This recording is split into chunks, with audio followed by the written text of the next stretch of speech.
Kemudian yang terakhir ada langkah-langkah membangun usaha mulai fase persiapan, pelaksanaan, pemasaran, hingga upaya-upaya yang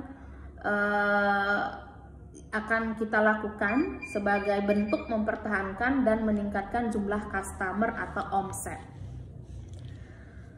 Langkah pertama yang paling utama adalah mempersiapkan mental kita dan memahami bahwa bisnis itu tidak selalu profit atau langsung memberikan laba. Ya, jadi kita harus paham, sadar bahwa bisnis itu tidak langsung memberikan kita hasil. Jadi biar kita tidak kaget saat 1 bulan pertama atau bahkan 1 tahun pertama bisnis kita belum menghasilkan. Jadi mental itu benar-benar harus dipersiapkan. Dalam kata lain di sini memulai bisnis itu kita berani rugi. Selain mental, kita perlu mempersiapkan dana. Dalam berbisnis awal akan lebih lancar jika 80% adalah dana dingin atau dana kita sendiri dan 20%-nya adalah dana pinjaman. Ini sangat berpengaruh pada fokus kita saat menjalankan bisnis. Kita tidak akan terlalu khawatir dengan tagihan bank di bulan berikutnya jika saat bisnis kita baru mulai dan belum menghasilkan profit. Jadi kita tidak khawatir ya, oh bulan depan kita harus sudah bayar tagihan sedangkan bisnis kita belum menghasilkan. Jadi akan lebih tenang lagi, fokus lagi jika kita memulai bisnis dengan dana dingin atau dana kita sendiri berkisar 80%. Kemudian setelah itu kita baru akan mempersiapkan rukonya, tempat di mana bisnis kita akan dibuka. Kemudian mempersiapkan tempat dan segala fasilitasnya yang ada di dalam ruko, sekat, banner, kemudian neon box, meja, kursi, meja FO, meja siswa, kursi dan lain sebagainya. Tatanan ruangan juga harus dipersiapkan. Kalau untuk di Fluent English itu bagaimana ruangan agar menarik perhatian anak-anak, seperti itu. Selain itu kita harus mempersiapkan juga bahan ajarnya. Itu yang terpenting, alat tulis, tas dan lain sebagainya.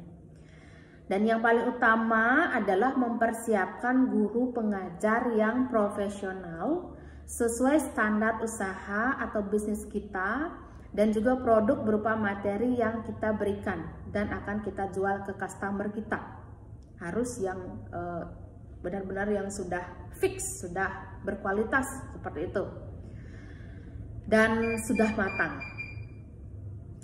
Setelah semuanya siap, barulah kita ke tahap pemasaran atau marketing. Kita dapat menyebarkan brosur ke sekolah-sekolah sesuai target pasar kita, seperti tadi disebutkan TK, SD, dan SMP. Kemudian juga bisa melalui IG atau Instagram, Facebook, TikTok, atau melalui Facebook Ad. Jadi kita melakukan iklan berbayar untuk mendatangkan leads atau calon customer. Kemudian kita follow up leads tersebut, calon customer tersebut menjadi customer kita. Dan akan lebih bagus lagi jika kita masuk dalam grup sekolah. Kita sebagai orang tua, seumpamanya kita sudah punya anak yang sudah sekolah, kemudian anak kita ada grup orang tua, nah itu bisa kita follow up juga orang tua dari teman-teman anak kita, seperti itu. Kemudian untuk meningkatkan jumlah customer atau siswa yang akan les, kita bisa memfollow up leads atau calon customer yang bertanya atau menghubungi melalui iklan yang telah dilakukan. Nah, tadi kan kita sudah disampaikan bahwa kita bisa Facebook Ads atau iklan berbayar. Jadi kita kumpulkan referensi atau list-list yang sudah kita dapatkan, kita bisa hubungi, kita bisa mempromosikan pengenalan brand kita.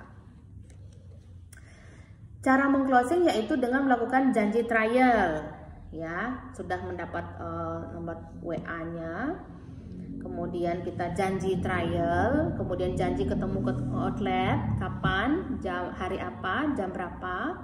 Kemudian kita juga bisa memberikan diskon jika kita baru awal pembukaan bisnis, kita bisa memberikan diskon untuk 25 pendaftar pertama sebagai contoh. Atau 50 pendaftar pertama dapat diskon seperti itu.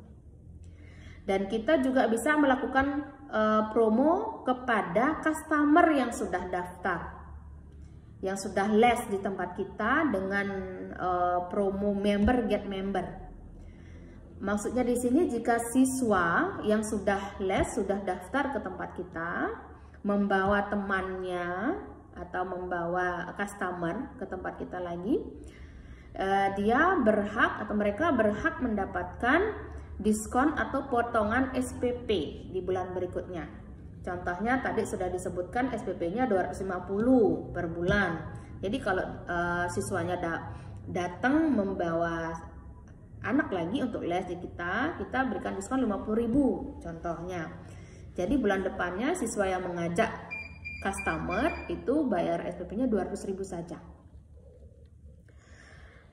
Selain promosi, yang terpenting adalah kualitas pelayanan kita dan kepuasan customer yang paling utama. Dan itu merupakan kunci sebuah bisnis. Mengapa? Karena mereka yang akan mempromosikan produk pelayanan kita dari mulut ke mulut tanpa kita minta, jika mereka sudah puas dengan hasil yang produk yang kita berikan kepada mereka. Terima kasih.